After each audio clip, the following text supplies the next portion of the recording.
Let's go live to Hamilton right now, where former Ontario NDP leader Andrea Horwath just announced that she will be running for mayor of Hamilton. Let's listen in. It was something I did think long and hard about, because I do respect very much the years of support that I received from the people of Hamilton Centre, and I will always value that. But I am going to be stepping down, obviously, to seek this position, and I know that everything that I've learned, all of the passion and the support that I've had from not only the residents of Hamilton Centre, but of the people of Hamilton, can be put to best work coming back to the city as mayor. And so I do want to say how much gratitude I have, and also how much I do firmly believe that the best way to work in the future for the people of that riding, for the people of Hamilton Centre and all of Hamilton, is by becoming the mayor of Hamilton. And so I'm hoping for everybody's support. I'm really pleased to be here this morning. I'm not going to say much more except that I'm extremely excited and looking forward to the next couple of weeks and months as we talk about the opportunities that this city can realize in the next little while. So thanks everybody for showing up, and I'm happy to take questions if you have them.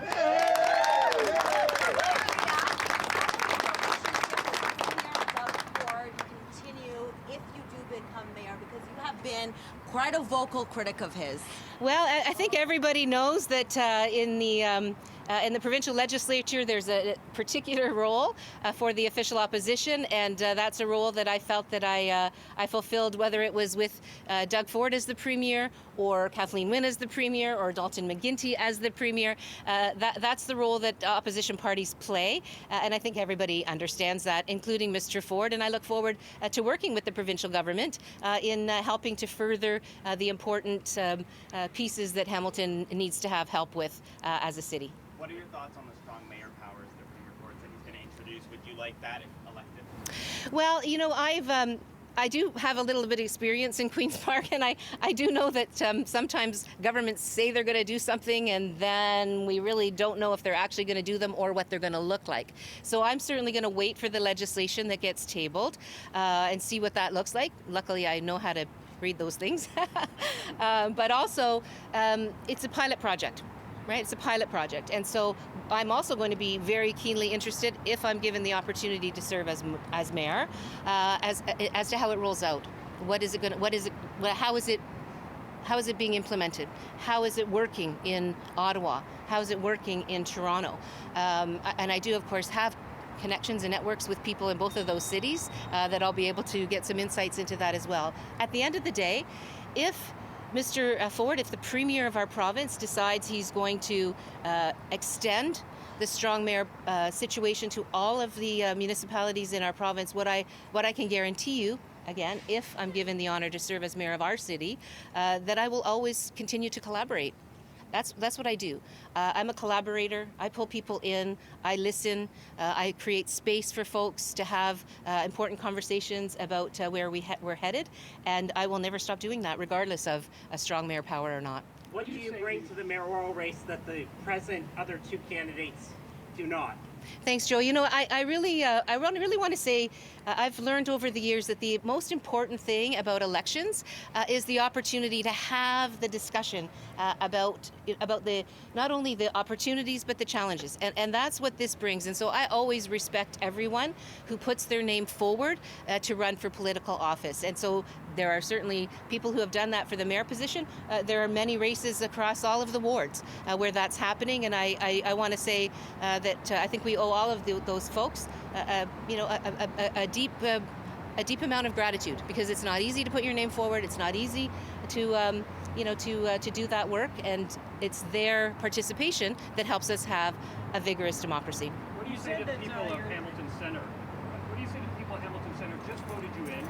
Yep. And now you're going to resign from your position. What do you say to them? Well, I've already said I definitely respect the people of Hamilton Centre. I have great gratitude for them, but I really believe that my best way now, going forward, to serve the people of Hamilton Centre, to work for them and achieve for them, is through the mayor's position, for the people of Hamilton Centre, but also for the people of Hamilton.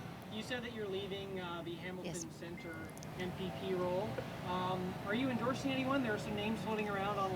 like Sarah Jama? Are you supporting her or someone else? What I can tell you is that the process of electing or choosing a person who is going to run in the next election is totally up to the people of Hamilton Centre, and I respect that process. We have a very democratic process in our party. The members of the riding association are the ones that make that decision, and I will not be, particularly if I'm mayor, but generally I would not get involved in those kinds of races, and I haven't thus far. I mean, that has not been my track record, as we've had riding associations over the time I've been the leader of the party. And yesterday, when I spoke to you, you shared some thoughts about encampments and police budgets. You didn't explicitly say if you would freeze encampment teardowns in the city or if you would freeze a police budget. Would you do either of those things if elected as mayor? Well, what I did say is that the specific details of my policy platforms are going to be coming out. Today is about letting people know that I am, in fact, in the mayor's race and setting out a bit of a vision of where I think our city can and should be going. And again, you'll hear more from me on some of the details. There's a lot of time between now and October 24th, and I look forward to having those conversations. In all, Do you consider you the front runner now and expect to win? You never take anything for granted, Kevin, and that's certainly not what I do. And so I'm in this race with the other candidates, and I'm looking forward to giving the people of Hamilton an opportunity to have a look at what we all bring to the table, what we all offer. I'm confident that I have a lot of experience, a lot of networks and connections, a great record of hard work, and of deep love for this community. I've worked for the people of Hamilton for literally my entire life, and done so with passion and with pride. And people know what they're getting because I've been doing this work for a while, loving every minute of it, and looking forward, hopefully, to have the chance to do that as the mayor of Hamilton. Ms. Horvath, in all fairness, some people say that they're expected to put more boldness in your opening, in your introduction to this mayoral race. And so I'm wondering if you can share some of your thoughts on whether you would freeze encampments or freeze a police budget, or... I think I've already answered that question, and I look forward to the next weeks and months when I'll be having the details laid out. But really, this is about letting people know what's happening in terms of a new candidate being literally walking across the street in a few minutes, putting her name forward and her nomination papers forward to become the mayor of the city. And that's what today's all We've been about. listening to former Ontario NDP leader Andrea Horwath officially announcing that she's entering the race for mayor, speaking to reporters and supporters. We'll have more on that announcement throughout the morning and afternoon.